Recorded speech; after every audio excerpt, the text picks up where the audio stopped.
In this TeachLab podcast clip, we talked with José Vilson, a math teacher and an activist who founded EduColor, an organization dedicated to race and social justice issues in education. He shared his advice for new educators looking to build their cultural competence and connect with students from different backgrounds.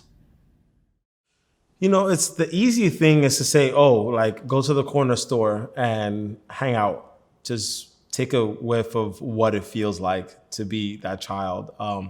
And the second easiest thing is to actually ask the kids, like go ahead and ask them. And sometimes they're not going to do it in the very polite and kind ways that I guess there's like that nomenclature. Oh, well, you know, you have to have that accountable talk. Sometimes accountable talk in the hood just means we're just going to make sure you're telling the truth about our experiences. And it's not always going to come out as nicely as you want, but at least it's honest.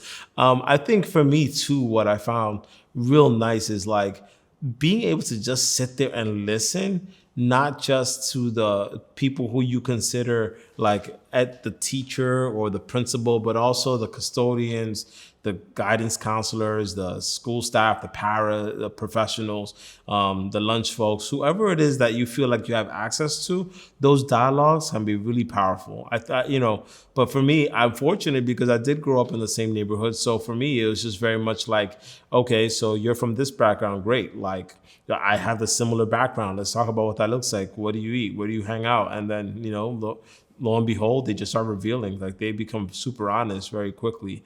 Somebody who's coming from a different background though, I think there's something to be said for just being your most authentic self, not trying to like take too much of whatever the culture is. Like I come in with my own set of cultures and whatever I can learn from you, that'd be great. But then wherever you feel like I can step back, that'd be fine too.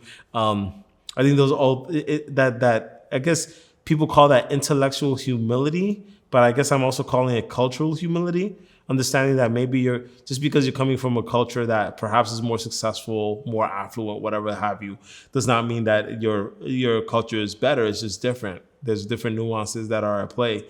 And what I find with the culture in my school, for instance, is that they're very happy with the culture that they have, super, super proud of their culture. And it's important to respect that and help folks along as much as you can.